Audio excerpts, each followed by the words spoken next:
Imagine this. You finally take a step toward a dream burning inside you. You start creating, building, or stepping out in faith, only to be met with silence, skepticism, or even outright criticism. The people closest to you, the ones you thought would support your vision, dismiss it. Instead of encouragement, you hear words of doubt. That's unrealistic. Who do you think you are? You don't have what it takes. The stink of their words makes you question everything. Did I mishear God? Am I really called to do this? Or should I just quit? We are not alone. David faced the same thing. He was just a teenager when the prophet Samuel anointed him as a future king of Israel. But instead of stepping into the throne, he was sent back to the fields to tend sheep. No crown, no immediate glory, just a promise and a season of waiting. Then came the moment that should have changed everything, when Israel was at war, and a giant named Goliath terrorized the army. David's father sent him to deliver food to his brothers on the battlefield. Hey, you know what happened? But when David saw the giant mocking God's people, something stirred in him. He knew he was called to do more than just delivering bread. He saw the opportunity to step into his destiny. But before he even got to the battlefield, the criticism came. His own brother, Eliab, turned on him. Why have you come down here? And with whom did you leave those few sheep in the wilderness? I know how conceited you are and how wicked your heart. You came down only to watch the battle. 1 Samuel 17:28. Think about that.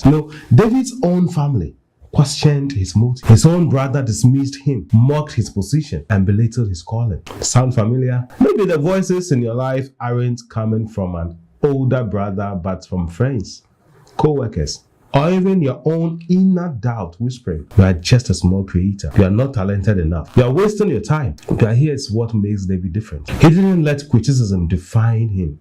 He didn't argue, explain, or try to prove himself. He simply turned away from Eliab and stepped toward the real battle. That's the secret. You don't fight critics. You fight for your calling. We sometimes create without support.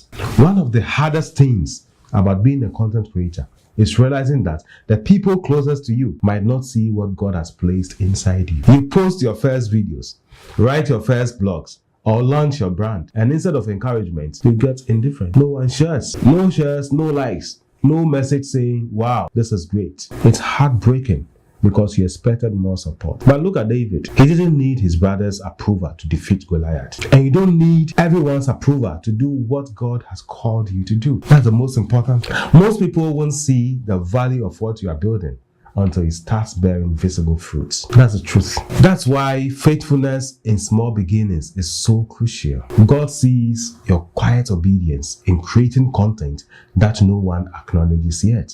He sees your consistency when the numbers are low. He sees you in the hidden place. Keep creating, keep posting, keep refining your craft, because when God opens the right doors, no critic, no algorithm, and no lack of support can stop the impact He has planned for you. Stop waiting for validation. If God has given you the vision, start moving forward, even if no one else sees it. Drop a comment below. What is one step you will take today, despite the lack of support?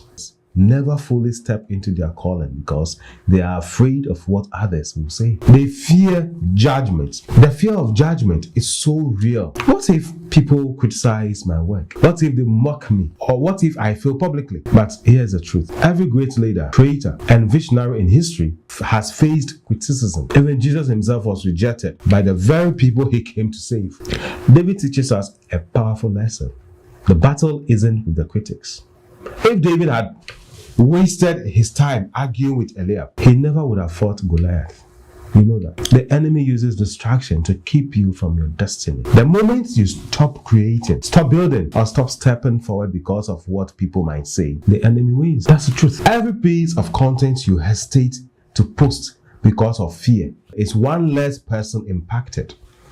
Every idea you abandon because of criticism is one less opportunity for God to work through you. So decide today that you will not let fear of criticism stop you. Silence the noise, focus on your mission, and move forward in faith. If fear of criticism has ever held you back? Comment below. What's one creative idea or project you have been scared to release? Today is a day to take action. Are you feeling discouraged by slow growth? Sometimes the loudest critic isn't external, it's internal. Maybe no one has even said anything, but your own mind is filled with doubt. You start comparing yourself to others. Their content is better. They are more talented. I'll never be as good as them. Hey, my friend, it's easy to look at people further along and feel inadequate. But David could have looked at the experienced warriors around him and thought, I'm just a shepherd. I don't belong here. Instead, he remembered his training in obscurity. He remembered the lions and bears he fought. He remembered that God had been preparing him long before his moment. And God has been preparing you too. Every unseen effort, every late night, every quiet moment of faithfulness, it all matters. Just because your impact isn't visible yet doesn't mean God isn't building something powerful. You may feel hidden now, but hidden seasons are seasons of preparation. God never wastes faithfulness. What you are doing now, even if no one sees it, is equipping you for what's ahead. If David had ignored his training in the field, he wouldn't have been ready to fight Goliath. Remember, what feels like a waiting season is actually a preparation season. Don't despise small beginnings. Don't discount the work you are doing just because the results aren't immediate. The audience, the opportunities, the impact, it will come in God's perfect time. Think about how far you have already come. Instead of focusing on numbers or recognition, reflect on how much your skills have improved, how much clearer your message is, and how much courage you have gained. Comment below. What's one thing you have grown in since you started your creative journey?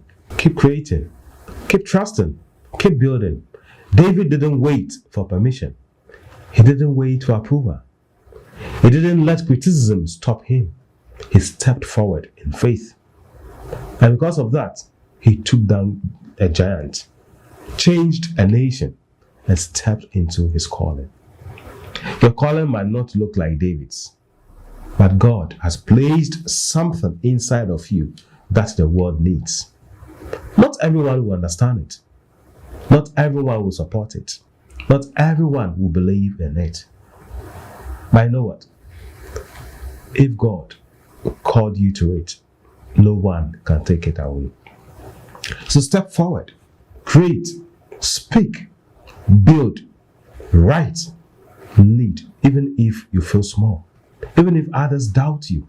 Because giants fall when ordinary people trust an extraordinary God. What was the one thing you will do today to step forward in faith despite the critics? Drop it in the comment section below. Let's encourage each other on this journey. If this message spoke to you, smash the like button, subscribe for more faith-driven encouragement, and share with someone who needs it.